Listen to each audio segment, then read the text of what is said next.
Boa noite.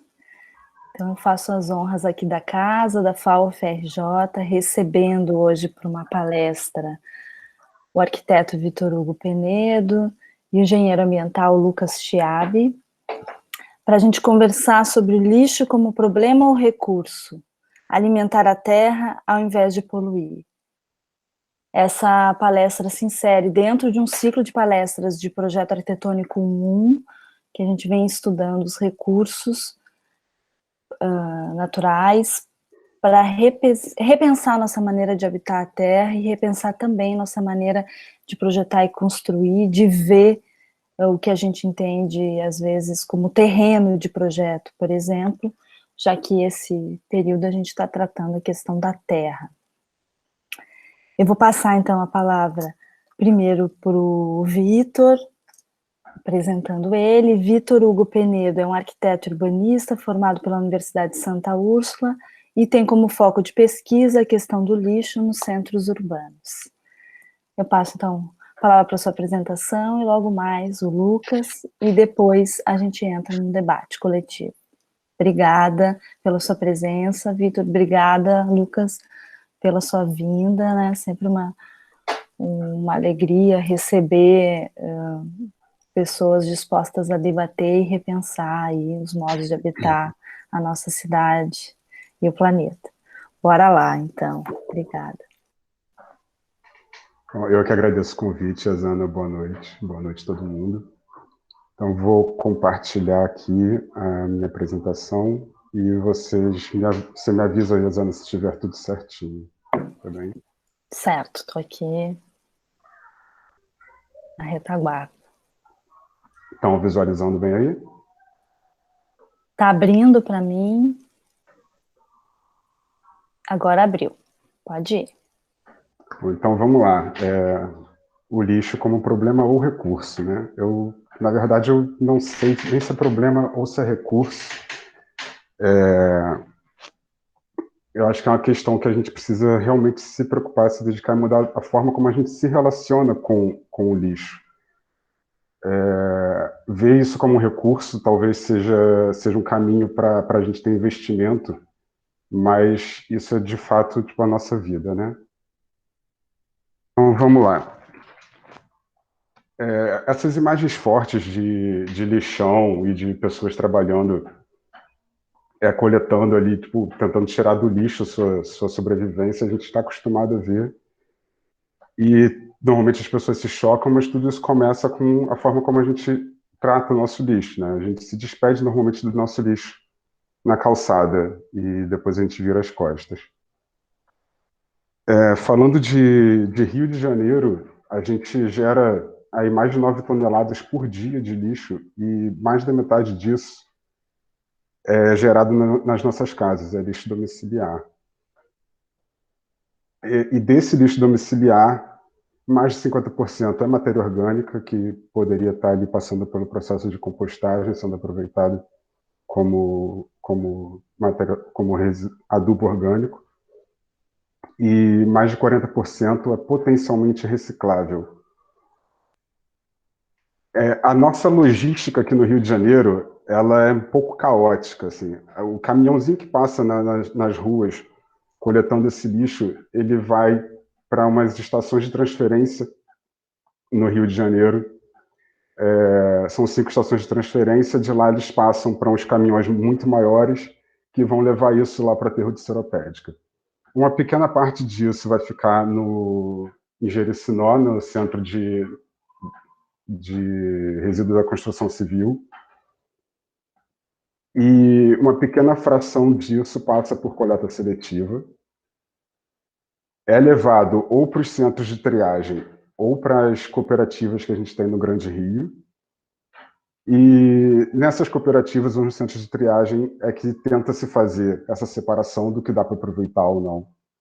E o que não dá para aproveitar, e a grande parte não dá para aproveitar, volta para o caminhão e é levado lá para a Seropédica. E a gente tem essa logística meio caótica do lixo atravessando a cidade toda e indo parar num aterro sanitário que já está tendo aí problema de vazar churume, já está chegando perto do seu limite e tudo mais. E aí essa lógica foi extremamente ineficiente, esse modelo atual que a gente tem, extremamente ineficiente, onde a gente se despede do lixo na calçada, vai para o caminhão, vai para uma estação de transferência, ou para a central de triagem, ou para a cooperativa, e depois para aterro. Tu tem aquela eficiência de cerca de 0,5%, isso a nível de Rio de Janeiro, a nível de Brasil, a gente tem aí, e na média, 2% de aproveitamento dos resíduos. A gente tem algumas cidades, eu vi um trabalho da FGV que mostrava que algumas cidades chegam a conseguir um aproveitamento de 70%, era o exemplo de Bertioga, se eu não me engano, que chegava a aproveitar 70%, mas, em geral, a gente não consegue esse aproveitamento.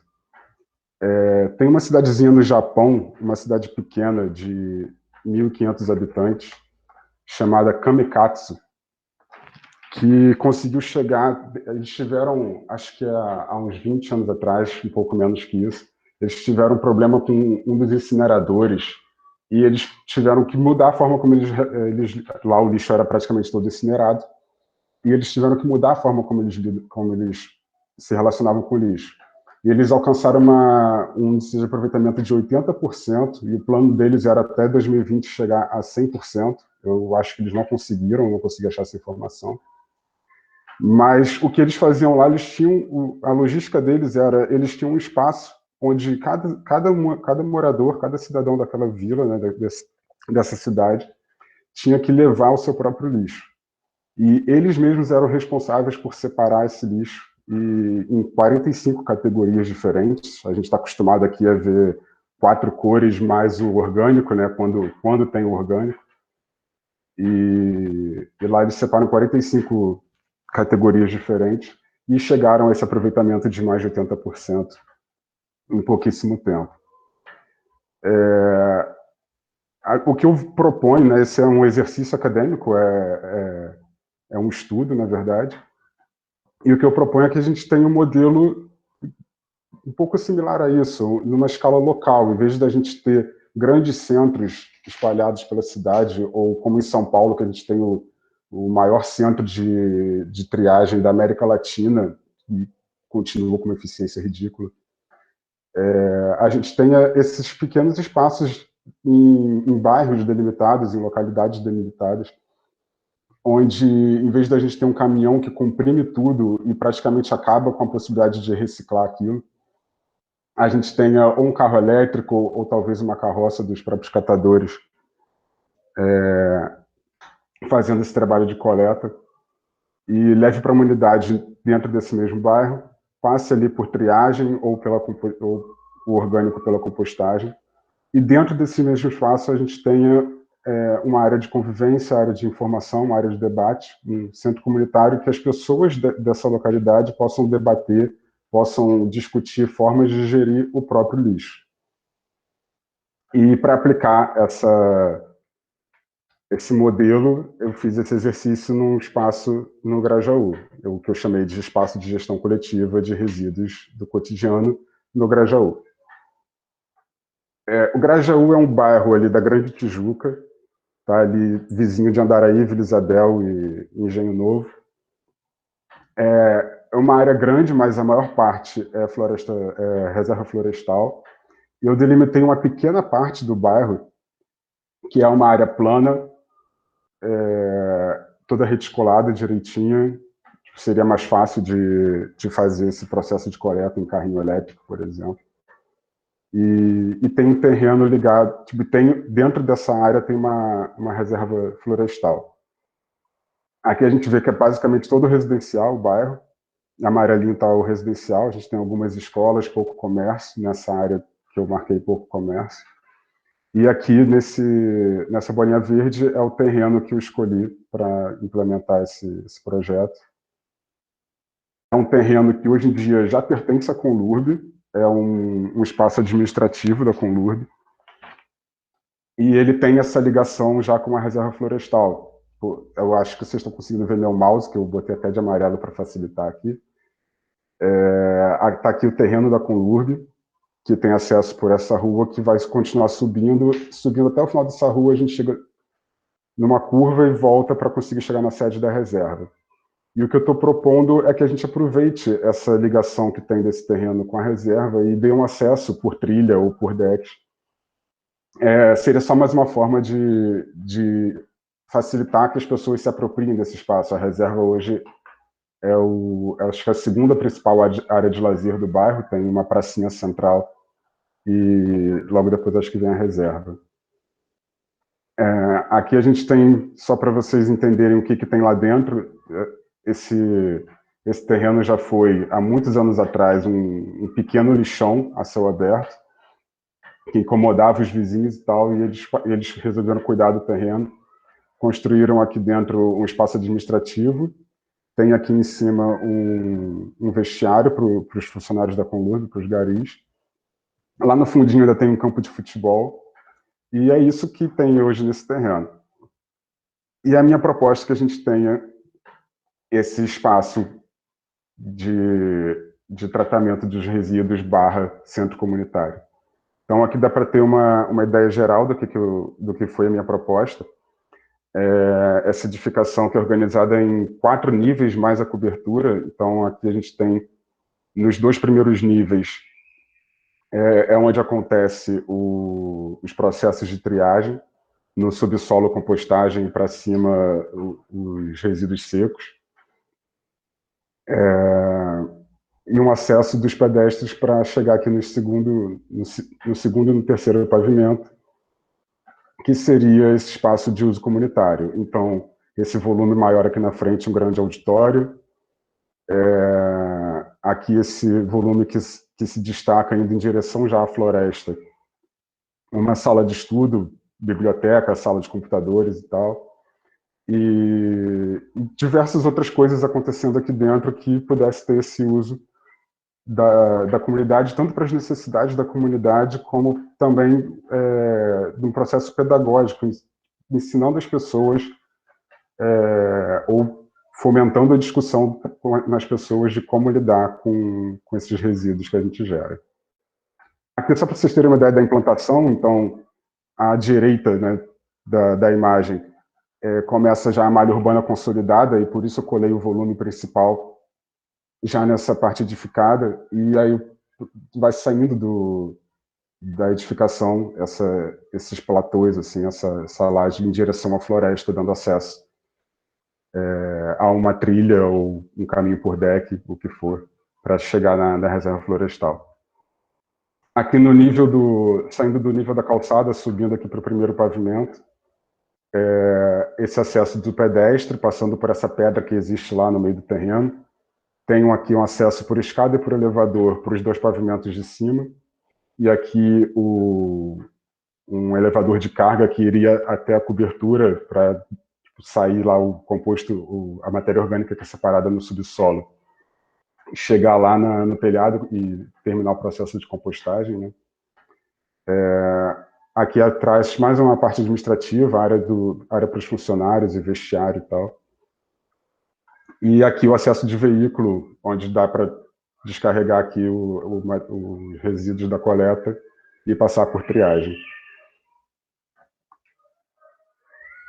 No subsolo, um espaço para guardar os veículos de coleta e também um espaço de carga e descarga para começar aqui o processo de compostagem e um acesso ao elevador de carga para conseguir chegar com esse material lá no telhado. Aqui já no segundo pavimento, desculpa, a área a área do auditório, talvez uma cafeteria aqui embaixo das arquibancadas do auditório, uma grande área livre para apropriação das pessoas, para a gente ter exposição, oficinas, atividade física rolando, e o acesso para um deck que vai levar para a reserva florestal.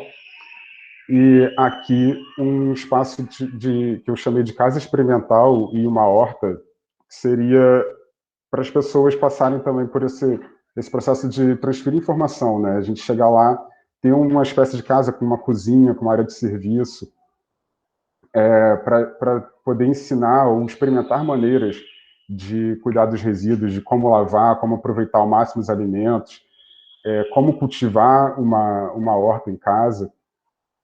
Então, espaço para fazer essas experiências. E no último pavimento, algumas salas multiuso para alunos em fase escolar, para poder fazer trabalho em grupo, para fazer reunião de trabalho, para poder dar curso, fazer aula. Aqui o acesso por cima, né, para o auditório, então dá para acessar tanto lá por baixo quanto por cima. E eu pensei aqui, saindo do prédio, a sala de estudo, né, em direção à floresta, e eu reservei um espaço aqui para um ateliê, chamei de ateliê de experimentação, que é para ter, acho que talvez um laboratório de design de produto, assim, desenvolvendo exatamente produtos que utilizassem como matéria-prima o material que é coletado no bairro do Grajaú, e de repente se transformar aí em imobiliário urbano, em lixeiras, em brinquedo para praça ou lá para reserva, ou coisas que as pessoas precisem em casa, uma composteira para fazer compostagem doméstica, compostagem caseira. Enfim, para experimentar. E a cobertura, um telhado em cima do salão, do auditório, com coleta de água e um grande jardim, né, nesse telhado plano aqui, com uma horta. Eu pensei, a princípio, numa horta para os funcionários, para eles poderem tirar daqui alimento e levar para casa e tal, mas talvez também pudesse ser uma horta comunitária, um lugar também para experimentar. E, lógico, se precisar de área para fazer a compostagem, a gente termina esse processo de compostagem aqui em cima. E aqui nessa imagem dá para ver um caráter que eu tentei explorar ao máximo nesse projeto, que é, para isso funcionar, para esse espaço ter esse caráter pedagógico, a gente precisa ter um acesso visual ao que está acontecendo. Então, aqui na esquerda a gente vê o acesso para a floresta, aqui, o deck com acesso para a trilha, e aqui a circulação de funcionários e dos visitantes. E é importante que essas pessoas que estão circulando aqui, elas tenham acesso visual ao processo de triagem, ao processo de compostagem que está acontecendo, a como acabou essa história da gente se despedir do lixo na calçada, sabe? Isso está sendo cuidado aqui mesmo, isso está sendo transformado aqui mesmo e vai ter um benefício para essa mesma comunidade. Aqui, mais uma vez, esse caráter de espaços livres, espaços abertos, com acesso visual, né, para tudo que está acontecendo nesse espaço, para ocorrer essa transformação, né? Tipo, é um processo educacional, eu acho, que precisa passar. Não adianta só a gente aumentar a eficiência do sistema de coleta e conseguir agregar valor ao material que é coletado e tornar isso economicamente viável. As pessoas precisam comprar essa ideia, as pessoas precisam participar. Então, para isso ter um engajamento, para isso ter participação das pessoas, acho que esses espaços precisam ter essa carinha aí de um espaço de todo mundo, e o que está sendo cuidado aqui é resíduo, é lixo gerado também por todo mundo, sabe? E a gente tem que parar de olhar para isso como lixo e cuidar como recurso, de fato. É isso. Obrigada, Vitor. Eu fico aqui com essa frase, né? Acabou essa história de a gente se despedir do lixo na calçada, né?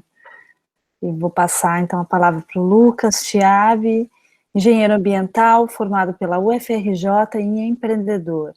É o fundador do Ciclo Orgânico, entusiasta da compostagem, se dedica a transformar lixo orgânico em adubo na cidade, através das coletas domiciliares que hoje atendem mais de 2.300 famílias no Rio de Janeiro. E sonha com o dia em que cascas e restos de alimentos sejam tratados como recursos valiosos ao invés de lixo. Maravilha, Yazana. Pô, primeiramente, obrigado pelo convite. Para mim é um prazer estar falando desse tema que eu acho que é tão importante, né? Assim, gosto de verdade do tema, e quanto mais a gente puder falar sobre compostagem, falar sobre resíduos, eu acho que é super válido. Vou tentar colocar a apresentação aqui, vamos ver se dá certo. Tá ótimo. Eu que agradeço, viu, Lucas, a sua disponibilidade. Deixa eu achar aqui. Vamos lá. Aparece? Ainda não, mas o meu é lento aqui para vir. Parece para alguém? Não. Aí para vocês? Não. Tá aparecendo para vocês? Não Não, aparece? Lucas. Não. Deixa eu fechar aqui de novo. Agora sim, começou a vir. Veio. Agora eu que fechei aqui, peraí. Então, Vou tentar mais uma vez, calma aí.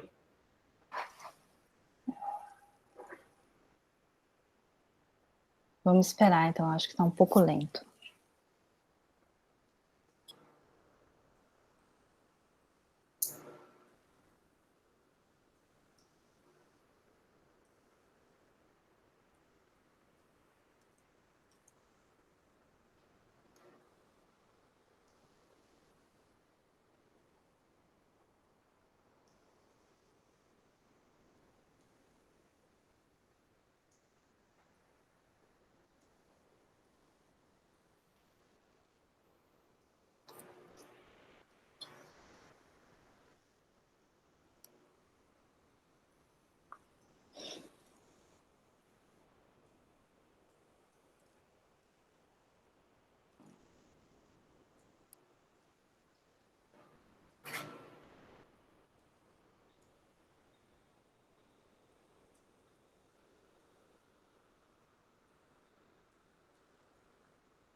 Acho que agora vai. Vou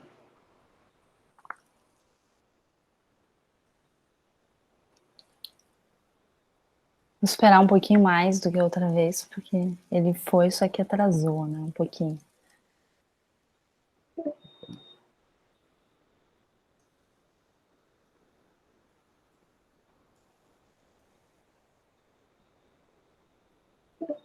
Caraca, não tá indo. Você está compartilhando de qual jeito? Tentou a apresentação inteira?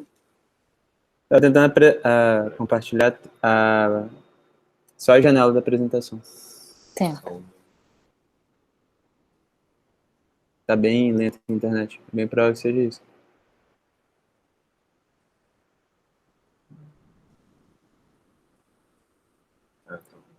Tá bloqueado temporariamente. Cara, vamos sem apresentação, tá de boa. Então tá. Travou. Pra mim tá aparecendo como bloqueado, mas não tem problema não. Vamos sem apresentação. Tá bom. Qual que é a ideia? Assim, eu acho bacana essa provocação da gente começar se questionando, né? Se é um resíduo, ou se é um recurso ou um problema, né?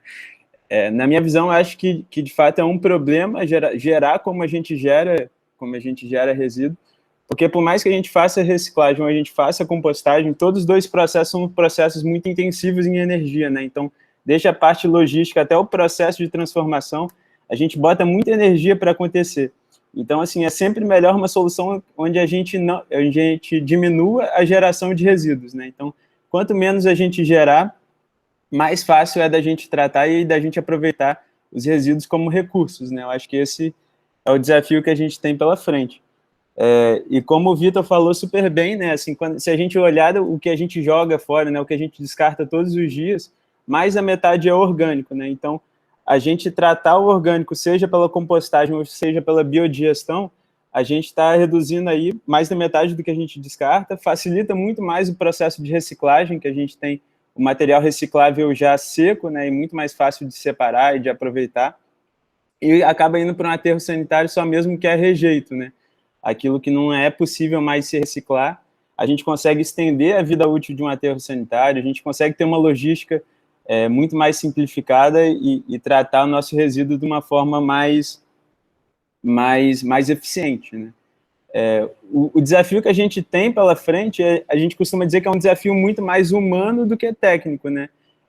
Técnica para fazer a compostagem, para fazer a reciclagem, a gente vê que é a parte mais simples do processo.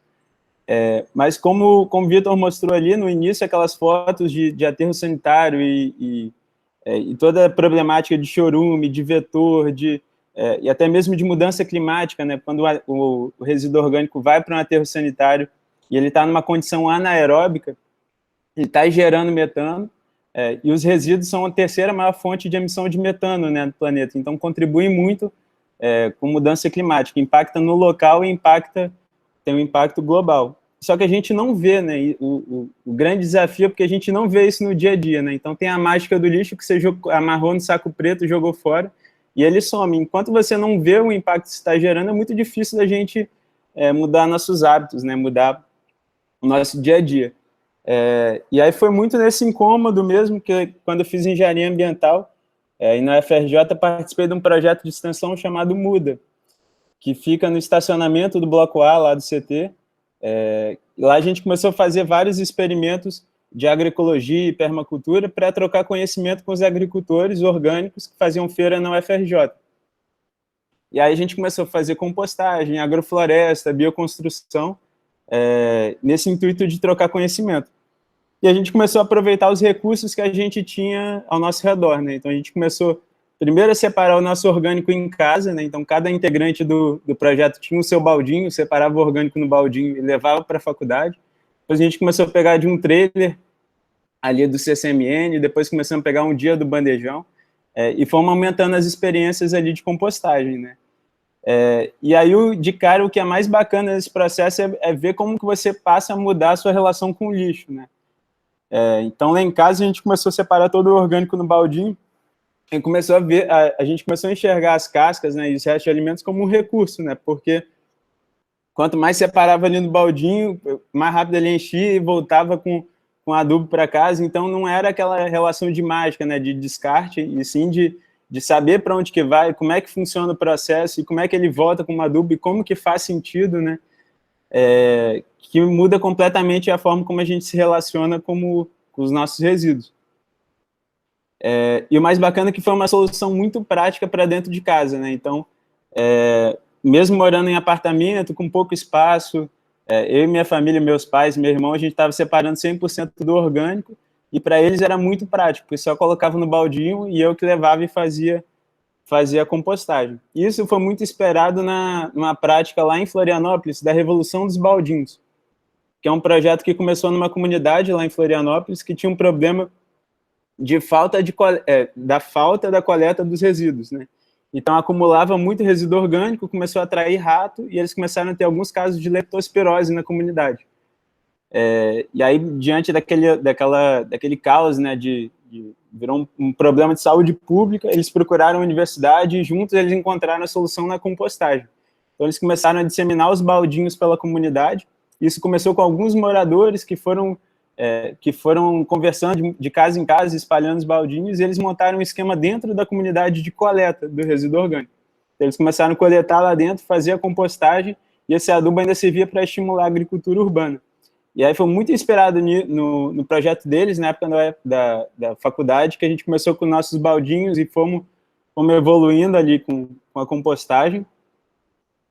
E na época eu fiquei amarradão, assim, com o processo de compostagem mesmo, assim. Para quem não conhece ainda, é um processo que é muito encantador, porque ele é um processo natural, né, um bioprocesso, que a gente utiliza micro-organismos, que são as bactérias, os fungos e os actinomicetos, que estão presentes ali no solo da floresta, que estão presentes no solo, e que eles fazem com que essa degradação, né, do resíduo orgânico aconteça ali de uma forma, basicamente a gente criando as condições ideais para eles, para os micro-organismos, e eles transformam essa matéria orgânica em adubo num período que varia de 4 a 5 meses, né?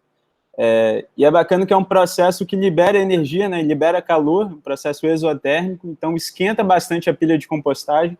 Isso aí favorece que as bactérias que degradam numa velocidade maior passam a atuar ali no processo, então a gente consegue processar resíduo de fruta, verdura, legume, carne, frutos do mar, resíduos de alimento processado, resíduo de esterco animal, resíduo de folha seca, grama cortada, uma série de resíduos orgânicos a gente consegue processar de uma forma que tem uma qualidade ambiental bem bacana, assim, então você não sente cheiro, não tem questão de vetor, não tem é bem tranquilo, e é bem interessante você ver o processo do início, né, assim, todas aquelas cascas do que é considerado como lixo, né, e chegar no final tem um produto que é o adubo, que é super lindo, ótimo para as plantas, e faz maior diferença quando a gente aplica na horta, né, no jardim e tudo mais.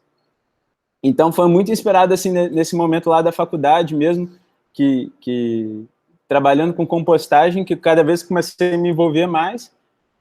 Aí teve um amigo meu que me deu de presente um livro da Embrapa Solos, do professor Caio, que aí esse livro mostrava o mundo que tinha por trás da compostagem, né? Toda a física, toda a química, toda a teoria que tinha, e como que você consegue aplicar desde uma escala super pequenininha dentro da sua casa até uma escala gigantesca, né? De município, escala industrial e tudo mais.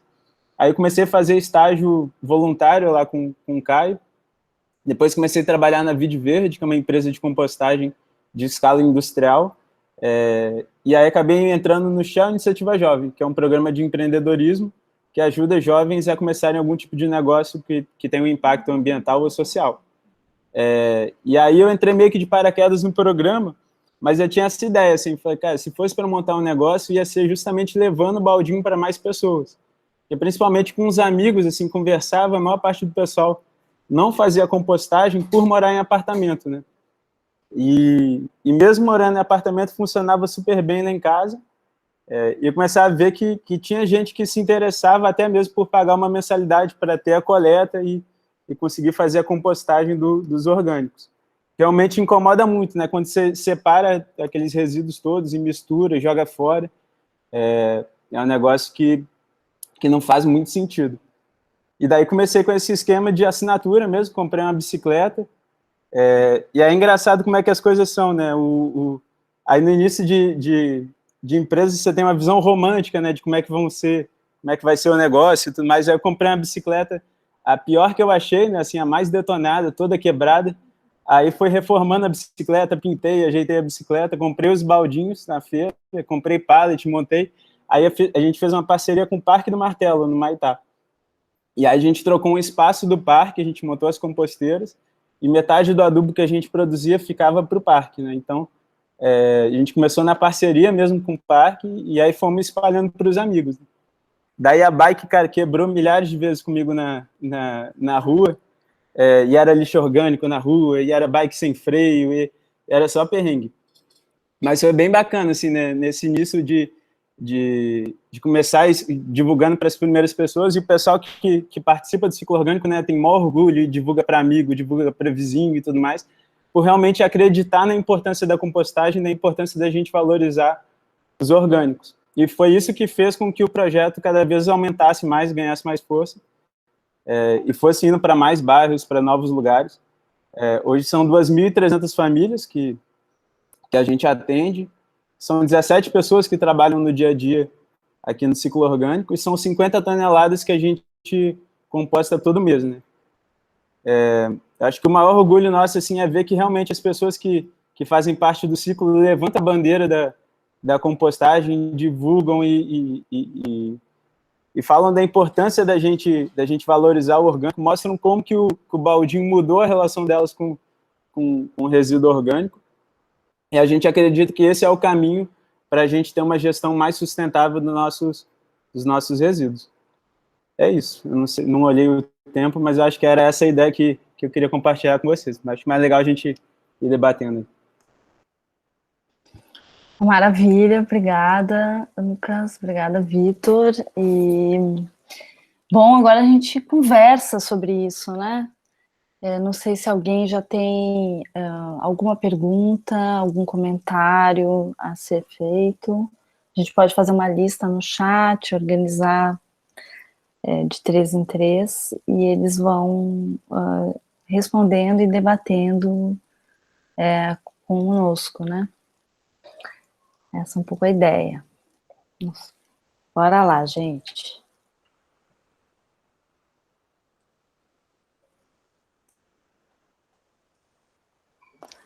Pode falar, posso...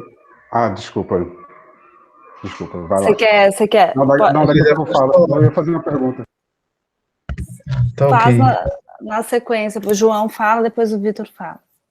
Eu acabei, acho que anotando aqui uma pergunta para cada. Primeiramente, queria parabenizar o projeto do Vitor, é incrível e, enfim, sou da arquitetura, então é bem inspirante para experimentar coisas novas, porque não é um assunto que eu tenho muito domínio e que eu já olhei tanto, e é por isso muito que eu gosto das palestras que a professora Yazana organiza, porque sempre vem com temas bem fora do que eu vejo na arquitetura.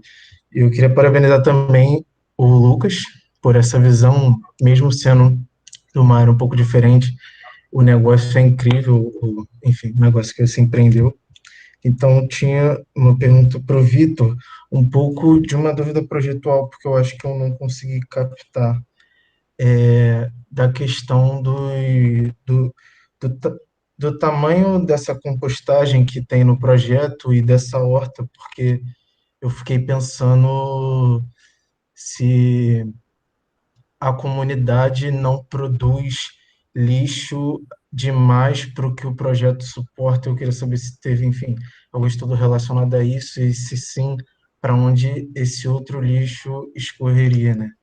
Porque analisando o entorno tem outras possibilidades do que se fazer fora do próprio projeto, até porque tem, enfim, uma grande mata em volta. E para o Lucas eu queria perguntar se é ciclo orgânico, né? Se o ciclo Isso. orgânico tem alguma parceria e alguma coisa com os próprios restaurantes, porque quando você começou a falar, eu só consegui pensar nos restaurantes que, enfim, produzem um lixo orgânico muito grande e que, na sua grande maioria, são jogados no lixo, e, enfim, até a comida mesmo pronta é jogada no lixo. Eu te ficou essa pergunta para cá. É isso, muito obrigado.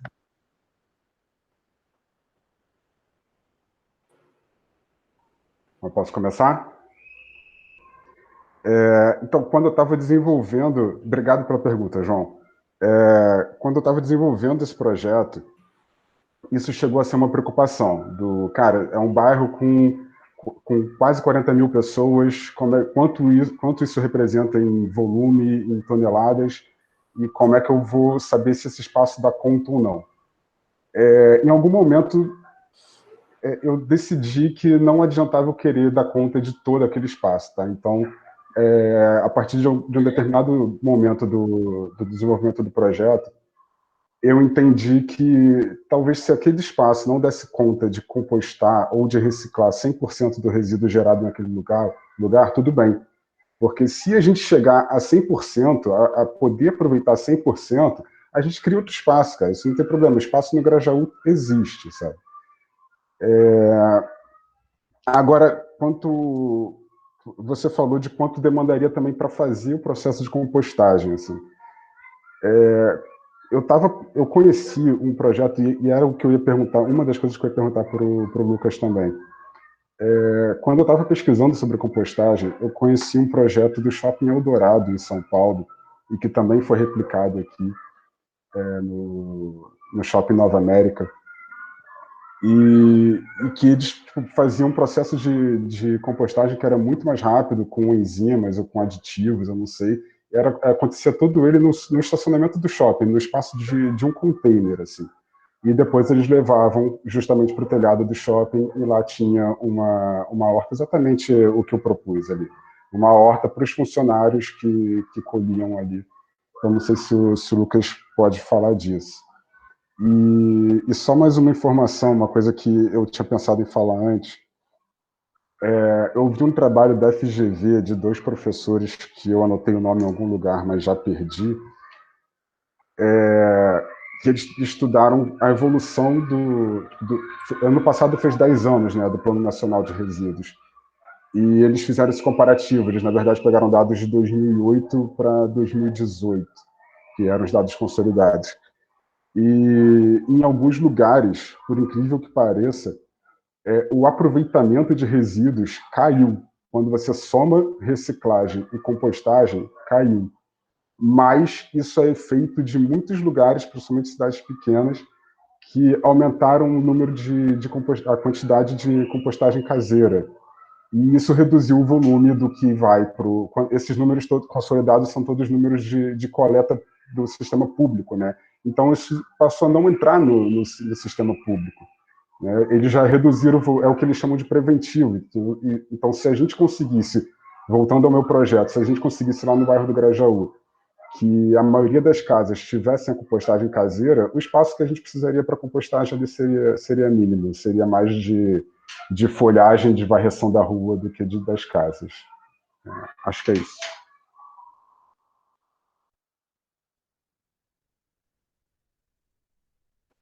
Então, com relação à pergunta dos restaurantes, a gente atende restaurantes, o foco maior do ciclo orgânico está na questão das residências, né? Eu acho que é na residência que a gente consegue impactar mais pessoas e promover essa transformação aí do olhar com os resíduos, a relação com os resíduos. Então, o foco maior tá nas residências, mas a gente também atua atendendo restaurantes, escritórios, bistrôs, cafés, escolas, creches, uma série de geradores, mas o nosso foco está sempre no pequeno gerador, porque é o que mais carece ali de soluções. Tem algumas outras empresas que atuam em grandes geradores de resíduo orgânico, mas ainda assim o número de restaurantes é bem pequeno que fazem a compostagem. A gente ainda vê com os restaurantes que tem uma certa resistência, porque o dono do restaurante ali, ele quer enxergar onde é que ele vai ter retorno ao investir na compostagem, né? Então, a maior parte deles enxergam como retorno de marketing, por exemplo. Então, vou investir na compostagem, vou colocar no cardápio do meu restaurante que os meus resíduos vão para a compostagem, e isso vai atrair um público que também tem essa preocupação. Mas nem todos os restaurantes enxergam esse retorno, então é um trabalho a mais, assim, é um desafio a mais, como é que a gente consegue convencer os restaurantes. Os grandes geradores, a maior parte fazem compostagem para se adequar a ISO 14000, a condicionante ambiental, a algum tipo de norma, legislação. É pouco ainda que fazem, mas é um movimento que está crescendo. E com relação ao método de compostagem, né, assim, a gente faz um método de compostagem que ele funciona bem para o espaço que a gente tem, para os recursos e para o volume que a gente trabalha. É um método que leva de 4 a 5 meses e que a gente trabalha com revolvimento de pilhas, né? Então a gente faz leiras, né, que são montanhas, né, de matéria orgânica. A gente usa poda triturada. A gente tem uma parceria com a Conlurb e com a Light, que a gente recebe poda urbana triturada, né? Então a gente mistura essa poda urbana com o resíduo orgânico para criar condição de umidade, de porosidade, para criar condição de relação carbono e nitrogênio, que são dois nutrientes bem importantes ali para os micro-organismos, e a gente vai revirando essas pilhas, com frequência no início ali semanal, depois quinzenal e depois mensal. Isso é importante porque a compostagem é um processo aeróbico, né? Então precisa ter oxigênio para as bactérias estarem atuando e o processo acontecer de forma rápida e sem cheiro, né? Sem dar mau cheiro, sem atrair vetor nem nada disso. O processo que a gente faz é esse, ele tem pouca tecnologia envolvida, né? Quando você vai colocando mais tecnologia, quando você vai automatizando o revolvimento, quando você vai colocando essa oxigenação de maneira forçada, né? Você coloca aerador para tá soprando para dentro das suas pilhas, aí o processo começa a ser mais rápido, só que o custo dele também aumenta. Então é uma questão de botar na balança, por exemplo, no shopping falta espaço, então compensa muito mais investir em tecnologia para acontecer o processo de forma mais rápida possível para poder tratar o maior volume possível. E aí é um mundo à parte, né? Tem inúmeros tipos de bioreatores, de enzima, de processos diferentes de compostagem. No caso do Eldorado, eles também usam um processo que é de desidratação. Eles colocam numa máquina, essa máquina vai secar o resíduo orgânico. O resíduo orgânico, mais de 90% é água, né? Então, se você perde umidade, você reduz bastante o volume e é mais fácil de você tratar. Só que, de novo, você bota muita energia para secar o resíduo orgânico. Então, tem que botar na ponta do lápis para ver em quais situações vale a pena e em quais situações não valem a pena.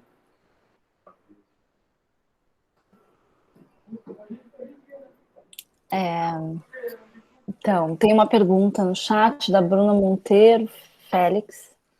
Eu queria perguntar para o Lucas como a gente pode reciclar o lixo orgânico em casa.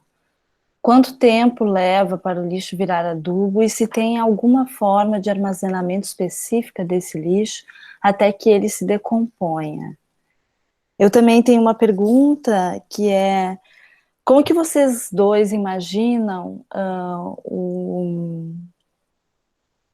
um Rio de Janeiro uma Conlurb do futuro, uma Conlurb do presente, que pudesse funcionar a partir dessas ideias que vocês nos apresentaram, assim.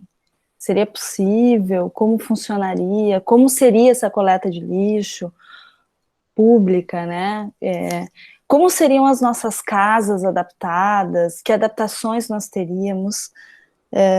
Isso. E uma outra pergunta ainda que eu tenho, específica para o Lucas, é como se deram essas parcerias? Você fala várias parcerias, até com empresas públicas, partes públicas, né, não empresas. E como que isso foi acontecendo, e se vocês tinham dinheiro para começar essa ideia, ou foram desenvolvendo isso sem recursos? E tem ainda uma outra pergunta. Vitor, você pode disponibilizar os slides com o projeto? Então, Iazana, deixa eu só te falar uma coisa. Eu estava justamente lendo essa pergunta para mim e eu perdi a pergunta que você fez, se você puder repetir. Sim, eu perguntei se a gente... Vamos supor, se vocês dois forem contratados... Ele caiu? Ele caiu, Vamos esperar, então, voltar. Voltou. Voltou. Pronto. Você tá mutado, mas tudo bem. Eu vou refazer a pergunta. Se vocês dois fossem contratados pela Conlurb, agora, olha, vamos mudar todo o sistema de lixo da cidade do Rio de Janeiro, o que precisaria acontecer? Como seria esse tratamento do lixo? Como seria a nossa realidade? E como que... se seria possível fazer isso numa escala da cidade toda? E que adaptações nós teríamos que ter em nossos edifícios, em nossas casas? Qual as estratégias? Enfim, provocando vocês um pouco como isso poderia ser implantado em escala metropolitana, né? É um pouco essa a pergunta. Ok, começo? Bom, se me desse a chefia da Conlurb hoje, eu acho que essa ideia de tratar localmente funciona para a cidade toda. Eu acho que cada bairro, cada localidade vai ter a sua especificidade. Então, a gente precisa fazer a coisa de acordo com cada localidade. Na questão de... acho que a Conlurb tem várias qualidades, tá? Então, a Conlurb tem várias atribuições, que é manter a cidade limpa, que é a varrição, que é a manutenção de monumentos, desde que acabaram com parques e jardins, então a Conlurb faz poda de árvore, às vezes poda até demais, mas fazem lá poda de árvore e tal. E eles têm iniciativas boas de aproveitar justamente... eles têm um espaço grande de compostagem, eles fazem aproveitamento desse resíduo das podas e tal. Mas a questão que é o problema, que é essa coisa do lixo domiciliar, que a gente vai coletando de porta em porta, e tem lugar que não chega a coleta, porque não entra o caminhão e tal, isso é porque a gente pensa no sistema que tente funcionar para a cidade toda, e não vai adiantar a gente pensar no sistema que funciona para a cidade toda. Então, no exemplo do Grajaú, o Grajaú é basicamente feito por casas, assim, tem alguns prédios pequenos, então lá daria para ter ainda e calçadas generosas, assim. Então daria lá para ter ainda no espaço público um lugar, ou em vaga de carro, ou em calçada que abrigue isso, um lugar que as pessoas levem até lá o lixo e lá ele vai ser coletado. Eu hoje, por exemplo, estou morando em Ipanema, num prédio que tem, são dois prédios iguais que tem 176 unidades. Então, acho que só o meu prédio dá um quarteirão do Grajaú. Então, esse sistema já não seria mais viável aqui. A gente precisaria, talvez, de uma estação de tratamento, de triagem no prédio, sabe? Então, seria uma outra lógica. Então, se a Conlurb tivesse na minha mão hoje, a gente ia ter projeto pra caramba para fazer, porque ia ser um projeto para cada localidade. Assim.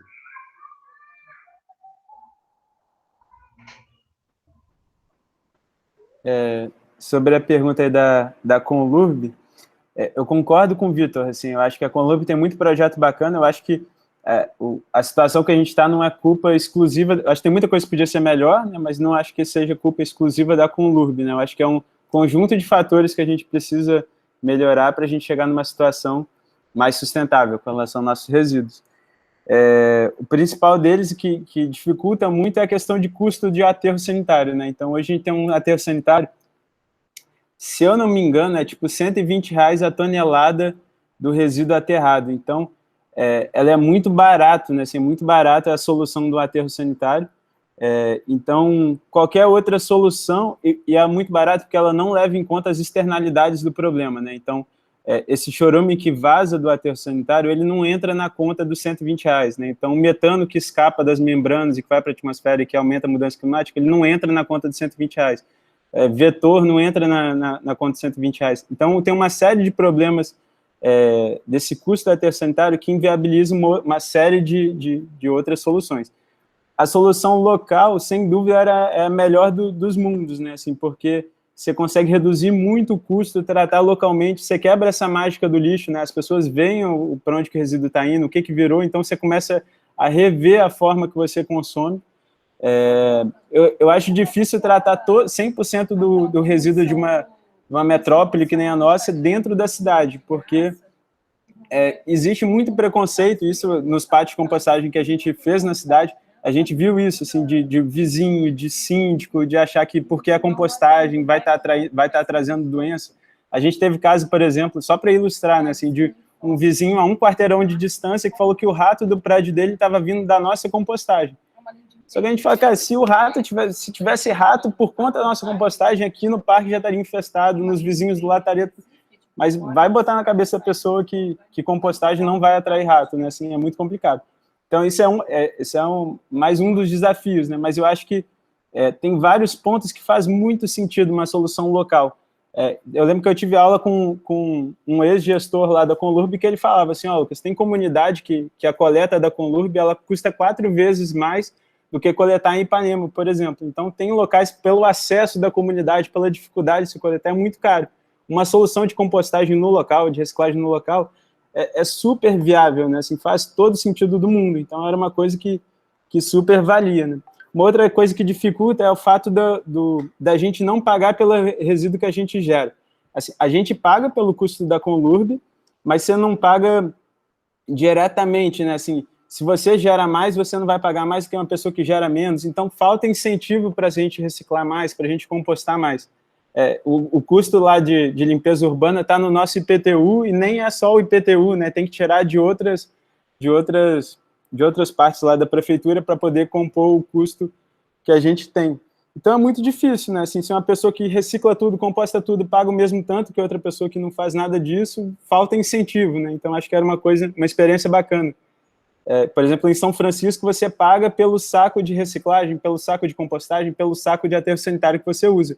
E o saco de aterro sanitário é muito mais caro que os outros sacos. Isso para incentivar que as pessoas reciclem mais e compostem mais. É uma outra coisa que é super ia melhorar. Uma outra experiência bacana que traz essa questão da importância do local é o caso de Nova York. Nova York implementou um programa de coleta municipal lá de resíduos orgânicos, são mais de 1 milhão de habitantes atendidos, mas eles não deixaram de lado essa questão do local. Então, eles têm 300 pontos de compostagem dentro da cidade de Nova York, que a prefeitura apoia para que a compostagem aconteça ali e as pessoas vejam, né, participem como voluntários, participem das hortas e conheçam o processo. Isso aí é muito importante para a questão cultural, né? Mas eu acho que é isso, parte para uma questão de políticas públicas mesmo, né, para a gente mudar a situação. E aí as outras perguntas, né, teve a pergunta das parcerias. A parceria foi realmente vendo quem se interessava por um projeto de compostagem, o que a gente tinha a oferecer e como é que a gente podia receber algum tipo de apoio para crescer mais, né? Então a gente fez parceria, por exemplo, com a UER, lá da Lapa, tem um projeto de compostagem lá, com o Parque Lage, com o Parque da Chacrinha, em Copacabana, Batalhão de Polícia do Leblon, com a Escola Municipal no Jardim Botânico, na Barra, com a Academia de Boxe, né, que a gente foi procurando quem tinha interesse em receber um pátio de compostagem e, ao mesmo tempo, receber adubo, receber coleta de resíduo orgânico.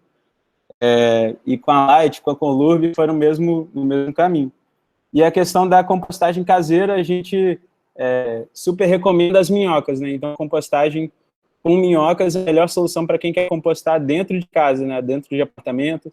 É um processo super bacana. Depois, se quiser entrar em contato, a gente explica mais sobre os tipos de minhocários, a minhoca, como cuidar das minhocas, mas para quem curte, para quem tá disposto a cuidar das minhocas, é super bacana. E ela perguntou também, Lucas, do tempo, né? Ela falou assim, se tem grande volume orgânico, quase saber onde... Não, acho que não era essa pergunta. Deixa eu achar. Não, aqui, ó. Quanto tempo leva para o lixo virar adubo? E se tem alguma forma de armazenamento específica desse lixo até que ele se decomponha? Tá. Com a minhoca é um pouquinho mais rápido, né? Cerca de 90 dias, né? 3 meses. A gente tem o humus de minhoca, que é até mais rico ainda do que o composto orgânico.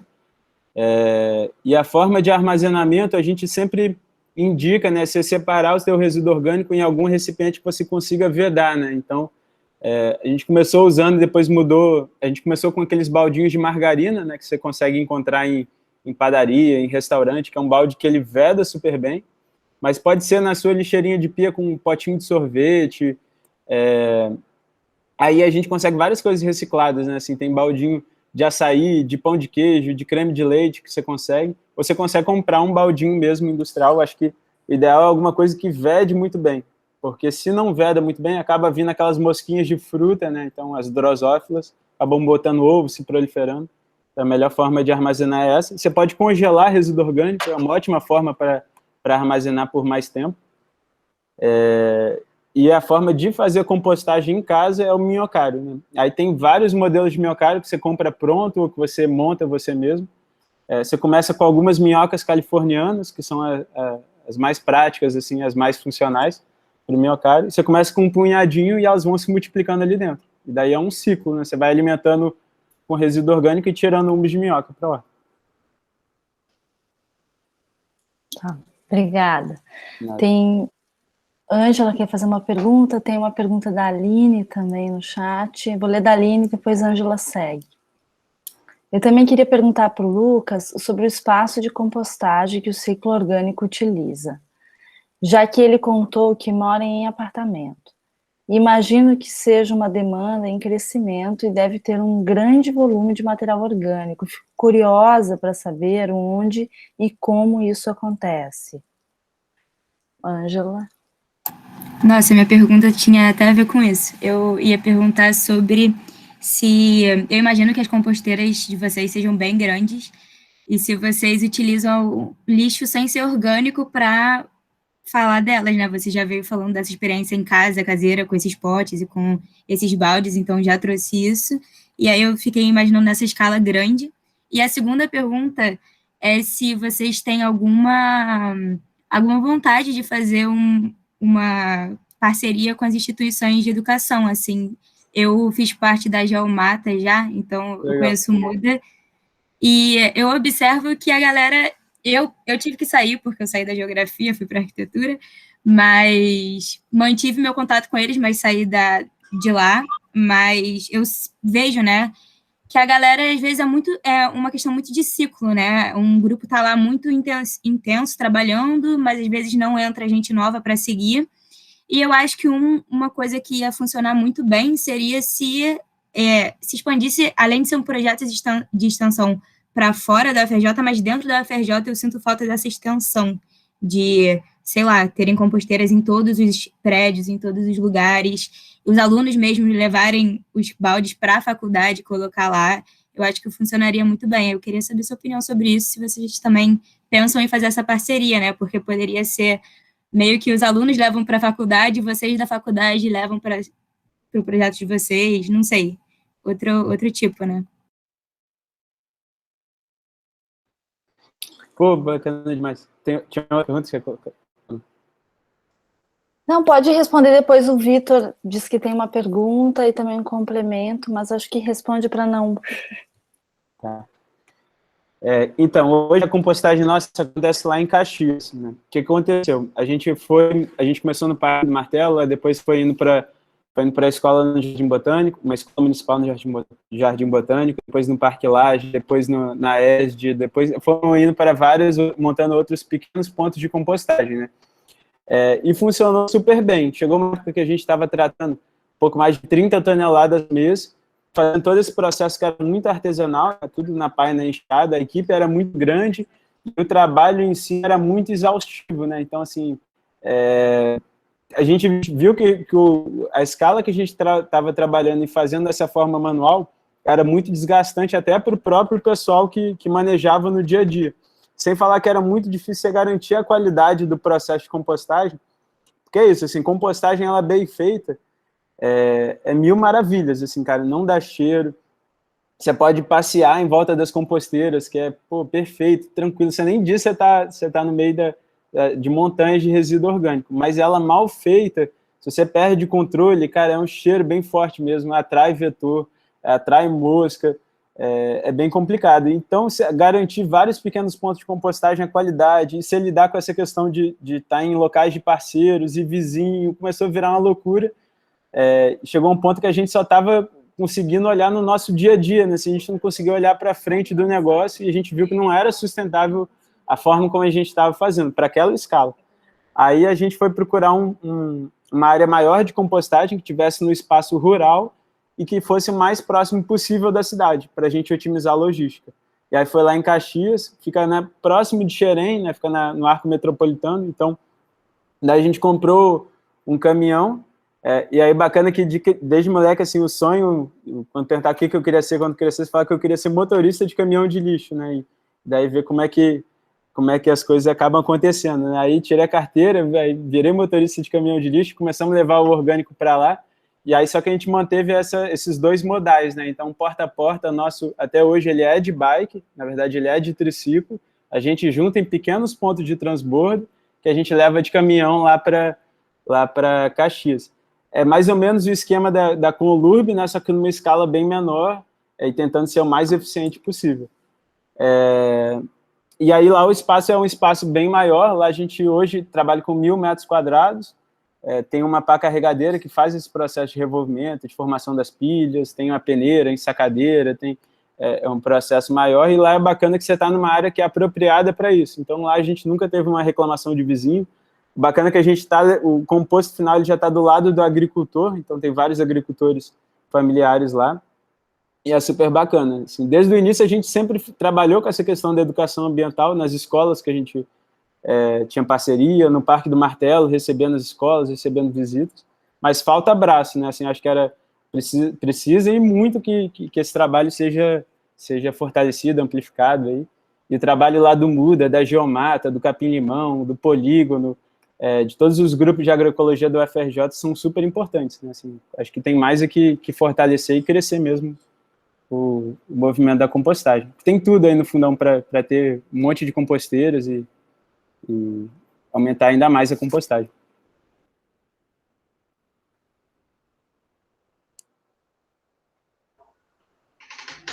Então, fazer a minha pergunta, e acho que antes de fazer a pergunta, deixa eu só complementar uma coisa. Eu conheci várias cooperativas enquanto eu estava preparando o meu projeto. E uma das questões para o funcionamento das cooperativas era conseguir ter o trabalho deles remunerado.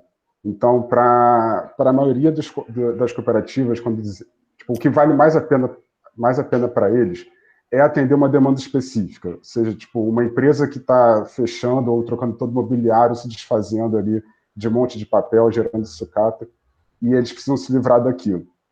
E aí chama uma cooperativa, e isso é o que dá um grande volume para eles de material reciclável. Só que eles têm muita dificuldade de conseguir ser remunerado por esse serviço de retirar esse entulho, né, esse resíduo. E as pessoas ainda veem o trabalho de reciclagem, na verdade, o trabalho dos catadores e das cooperativas, como uma caridade que eles estão fazendo. Então, para quem está ali trabalhando, eles acham que dar o resíduo é o suficiente, não precisa remunerar por aquilo. E daí vem a minha pergunta para o Lucas. O Lucas trabalha com um sistema de assinatura, em que as pessoas pagam para ele ir lá retirar o baldinho delas. E aí você encontrou resistência? Como é que você chegou a esse formato? Não, sem dúvida, Vitor. Acho que entra naquela questão, o maior desafio ele é cultural, né? Assim, realmente das pessoas entenderem, valorizarem a destinação final do orgânico. Do orgânico não, né? De todo tipo de resíduo que vá para reciclagem, que vá para compostagem. A gente encontrou bastante resistência no início, então a gente começou a divulgar principalmente em feira orgânica, né? Foi, pô, o público que quer fazer compostagem, que valoriza os orgânicos, deve ir na feira orgânica e deve estar lá. Aí com a bike ia lá, ia divulgando, conversando de pessoa com pessoa, e aí tinha muita gente que falava, pô, vou ter o trabalho de separar o meu resíduo, ainda vou ter que pagar para você lá em casa buscar. Não, ó, eu separo aqui, você busca lá, e o que você vai me dar, né? Acho que tinha muita gente que perguntava isso, né? Tinha Aí a gente falava, eu acho que essa pessoa ainda não é o nosso público-alvo, né? Vamos começar por quem de fato valoriza, e aí você via pelo o outro espectro também. Tinha gente que falava assim, nossa, mas pô, que incrível, eu quero para ontem, porque eu super me incomodo com esse problema. Eu acho que a questão da assinatura é super justa, na verdade é um investimento que eu estou fazendo no futuro, eu acho importantíssimo, super vale a pena. E a gente falou, vamos começar por essas pessoas que de fato valorizam e enxergam a importância, que aos poucos os vizinhos, né, a comunidade vai enxergando também a importância, né? Então, a gente vê isso demais, às vezes num condomínio começa uma pessoa, quando vai ver o vizinho já tá fazendo também, quando vai conversar com um porteiro, né, o porteiro já enxergou a importância. Então, às vezes tem cliente do ciclo orgânico que divide o baldinho com o porteiro, que o porteiro separa. A gente tem um caso bacana de um ex-funcionário nosso, ele saiu do ciclo orgânico, aí mora lá em Belford Roxo, em Higienópolis, aí com a rescisão dele comprou um triciclo, fez uma parceria com a igreja, montou composteira, comprou baldinho, aí começou a coletar do sacolão, aí o sacolão não queria pagar um valor, não queria pagar 100% do valor ali que seria justo pela coleta, mas já se dispôs a pagar alguma coisa pelo orgânico, aí foi nas escolas e combinou um valor para a escola levar as crianças para ter uma atividade educacional, começou a vender o composto e começou a arrumar cliente, e por aí vai. Assim, então, você vê que é possível, mas ainda é uma barreira, né, assim, a questão financeira. E aí é que faz falta a questão dos incentivos, né? Então, realmente, na situação econômica que a gente vive, a gente já paga imposto para caramba, ainda ter mais um valor para pagar, é difícil a gente atender 100% da cidade dessa forma. Acho que se a gente tivesse mais incentivos, a gente ia impulsionar bastante o movimento da compostagem. Mas ainda bem que tem gente que valoriza e enxerga a importância, né?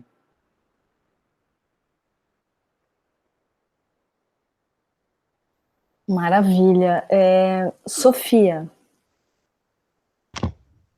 Oi, então, a minha pergunta seria relacionada se vocês têm algum projeto. Primeiro eu queria saber, não sei se você falou, se eu comi mosca, onde estão localizados esses campos, que a compostagem está concentrada, e se vocês têm algum projeto ou se pensam em fazer algum projeto com hortas urbanas, pensando em aproveitar essa adubação aí que vocês realizam.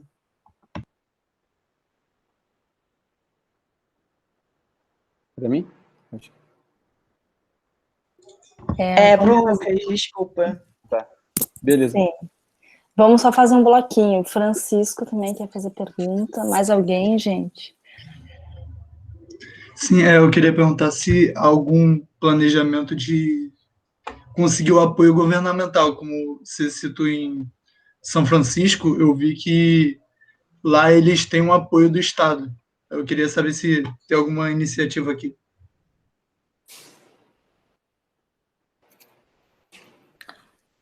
Por enquanto é isso.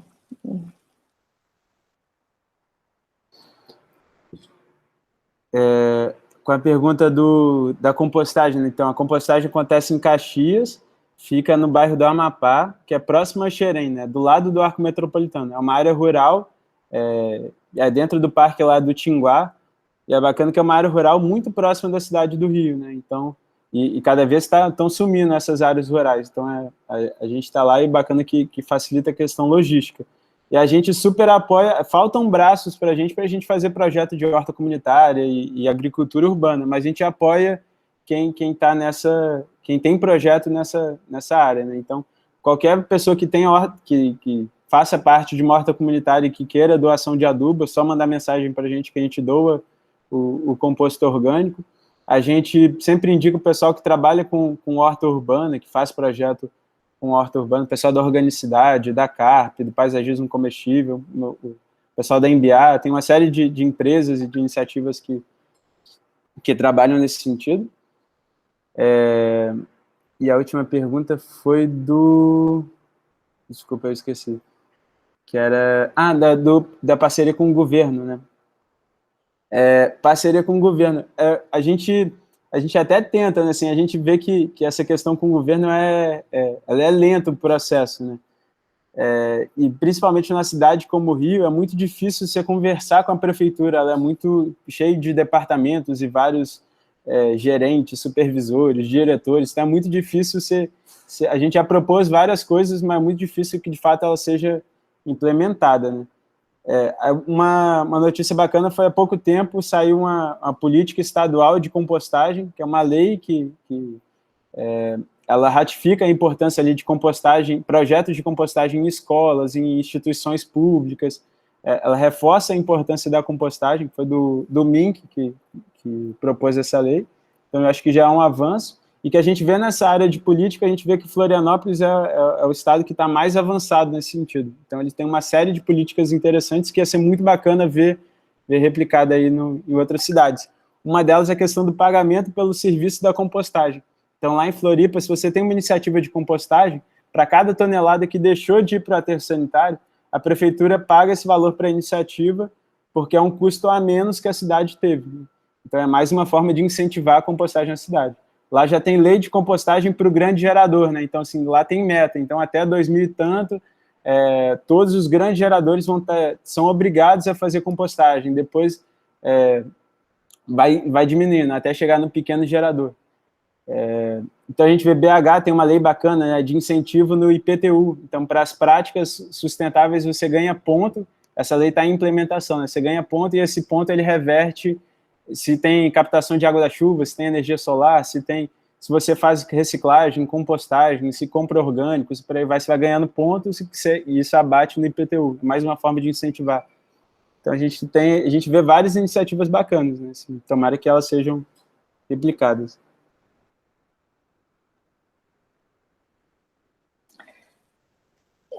Mais alguém gostaria de fazer alguma pergunta? A gente pode começar a caminhar para um encerramento. Professora, tem outra pergunta. O Lucas falou sobre o processo da biodegradação, eu acho, que é um processo aeróbico. Eu queria saber se o uso de agrotóxico nas plantas ele acaba afetando também o adubo, porque como é um processo aeróbico, tem a acumulação de metais ou de biomassa, eu não lembro bem. Pois é, boa pergunta. Pode ir? Tá. Então, isso aí é uma grande questão, assim, né? Tem pouco estudo que comprova essa relação, né, do agrotóxico no resíduo orgânico e que ele persiste até a fase onde o composto está pronto.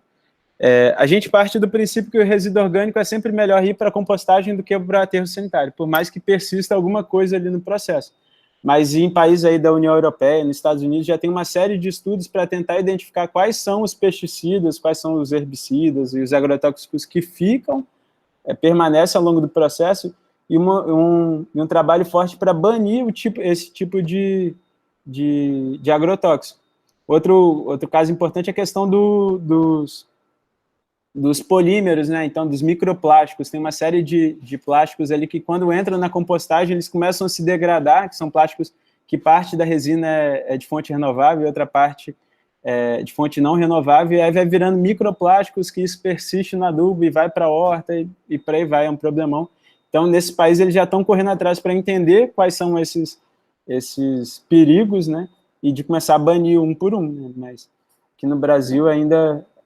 a gente está alguns passos atrás, né? Acho que o primeiro passo é vamos correr atrás para a gente implementar o maior número possível de iniciativas de compostagem, e aí, em seguida, vamos tentar reduzir essa contaminação, que é um problema que a gente enfrenta, né? Então, acaba que, por mais que a gente fale que no baldinho tem instrução, que a gente manda e-mail, muita coisa acaba indo para o baldinho, que atrapalha na compostagem.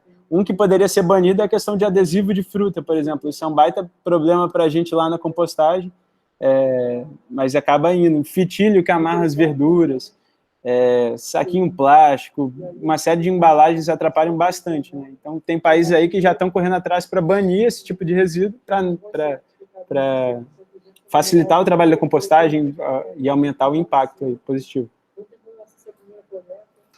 Mais alguma pergunta, gente?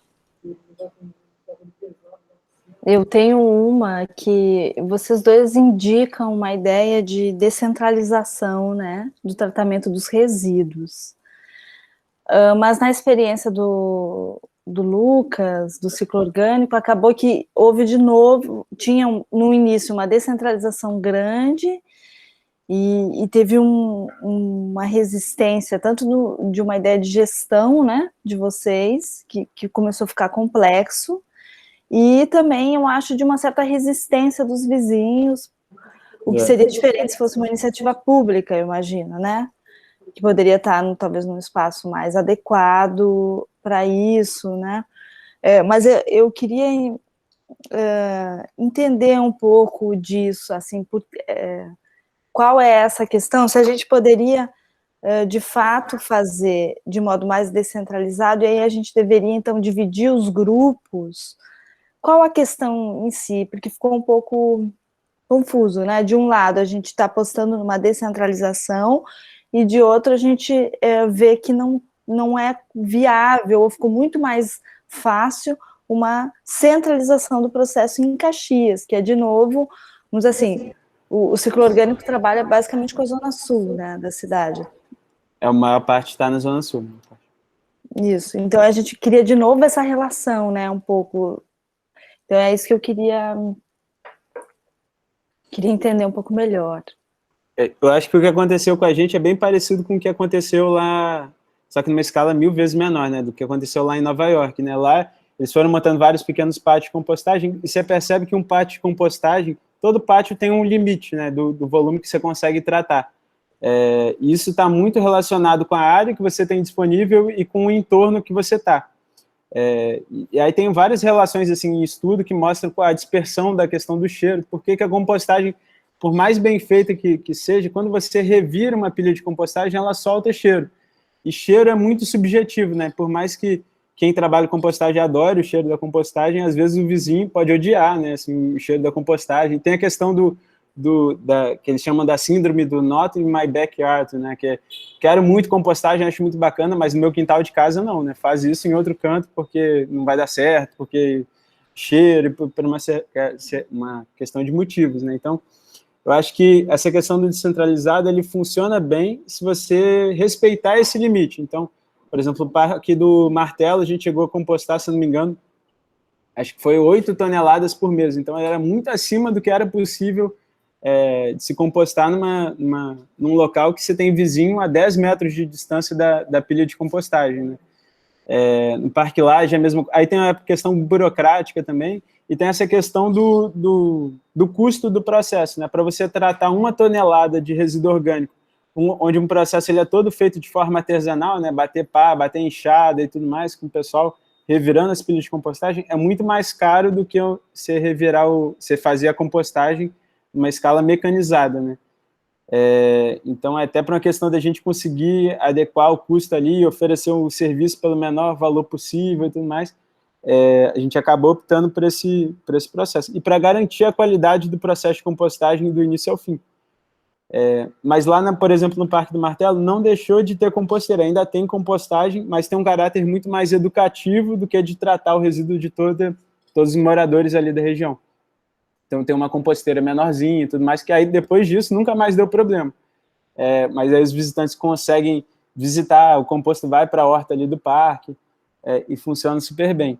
Mas a gente vê que é isso, assim, acho que o pátio de compostagem você tem que respeitar o volume que ele comporta. E até lá em Caxias a gente vê isso, a gente sabe que se a gente passar de um certo volume, tem uma iniciativa bacana da Composul, que é de um parceiro nosso, que foi até quem fabricou o caminhão, lá do interior de Santa Catarina, de Sara. Ele trabalha com resíduo agroindustrial. Ele faz a compostagem numa área rural, né? Trabalha numa escala bem maior. Ele chegou a compostar lá 50 toneladas por dia, né, de resíduo orgânico, numa área lá de 3.000 metros quadrados e tudo mais. E aí ele chegou a ter questão de reclamação de cheiro da compostagem dele a 3.000 metros de distância, a 3 quilômetros de distância, tinha gente reclamando do cheiro da compostagem. Tinha vizinho ali tão incomodado, chegou ao ponto de ameaçar de morte o proprietário lá da compostagem, né? Então você vê que a questão é muito delicada, o limite. Aí depois ele trouxe tecnologia da Alemanha para melhorar o processo de compostagem e resolver o problema.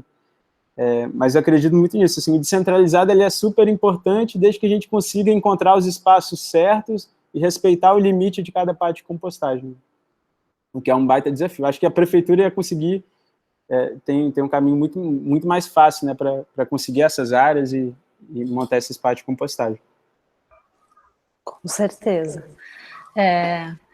Vitor, você quer ter uma fala Sim. final? Lucas também fala final para a gente encerrar. Eu queria primeiro dar uma resposta curtinha ao que você questionou agora. Deixa eu só abrir aqui uma tabelinha. Eu encontrei uma tabela que dá um custo por habitante de todo o processo de coleta de resíduos, tá? Em São Paulo, o custo é R$ 170 por habitante. E eles têm uma eficiência, um aproveitamento de resíduos de 2,1%. Em Ibertioga, o custo é R$ 92 por habitante, tipo, bem menor, e eles têm 70% de eficiência de aproveitamento de resíduo. Então, tipo, a grande diferença aí, tipo, da logística desses dois lugares é a escala que isso tenta abraçar. Então, quando se implementou, quando a gente teve em 2010 o Plano Nacional de Resíduos Sólidos, uma das preocupações, tipo, a preocupação, o foco era acabar com os lixões. E uma das preocupações era que cidades muito pequenas não iam ter condição de investir em aterros sanitários, tipo, dentro das normas e tudo mais. E cogitava a possibilidade dessas cidades muito pequenas, com menos de 50 mil habitantes, juntarem com cidades vizinhas e ter ali, tipo, compartilhar a gestão do aterro sanitário. E achavam que as grandes cidades iam ter muito mais facilidade.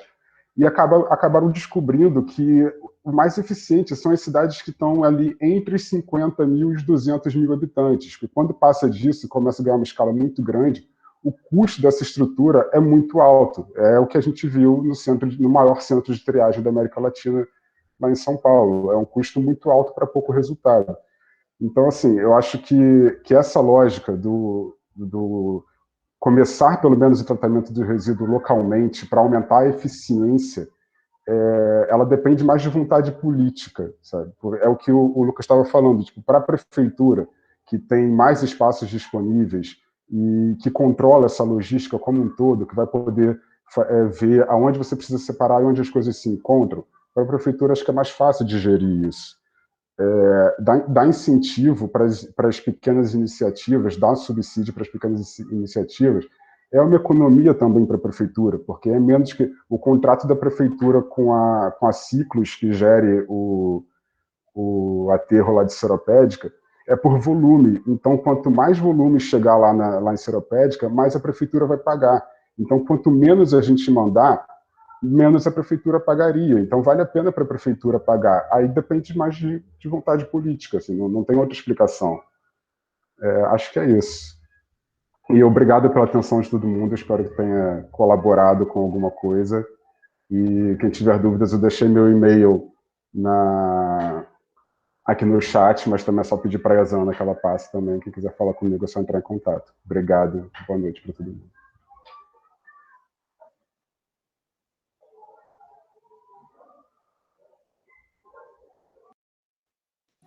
Lucas, você quer dar um tchau para todo mundo?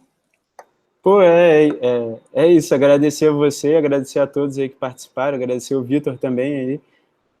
Eu acho que o debate foi ótimo e estamos aí de portas abertas para continuar essa discussão aí, continuar trocando ideia, eu acho que é super importante. Quem quiser visitar o pátio de compostagem, conhecer o processo, a gente está de portas abertas, quiser dar uma volta de caminhão aí também. E é isso, obrigado mesmo, e é isso. Eu que agradeço os dois, foi ótima conversa, né? E dizer para vocês que A Aline indicou um documentário no chat que é super forte, bastante conhecido, mas é muito legal de ver, muito importante de ver quem ainda não viu, Ilha das Flores, ou rever. Trata a questão do lixo de modo bastante... que nos afeta de modo bastante claro, assim, né? Acho que é bem bonito. Nesse sentido, mas bastante trágico. E dizer para vocês que terça-feira a gente tem mais uma palestra desse nosso ciclo, do início do período, e é o pessoal do Organicidade que vem, o Lucas até citou eles. Então a gente vai ver um pouco, a gente viu agora o lixo e a gente vai ver na terça-feira um pouco a produção de alimento na cidade. E a gente viu o lixo, viu a compostagem, viu a criação do adubo e, portanto, agora a gente vai fechar o ciclo com a agrofloresta, produção de comida na cidade, as punks, plantas alimentícias não convencionais, tudo isso na terça-feira, né? E a gente também vai entender um pouco desses micro-organismos, desse solo vivo, desses parceiros da gente, né? Que estão trabalhando, que não são humanos, as bactérias, né? As minhocas, uma série de seres vivos que estão trabalhando para um ciclo da vida, né? A gente vai ver isso com mais atenção na terça. Agradeço a todos, uma boa noite e até a próxima. Tchau, tchau.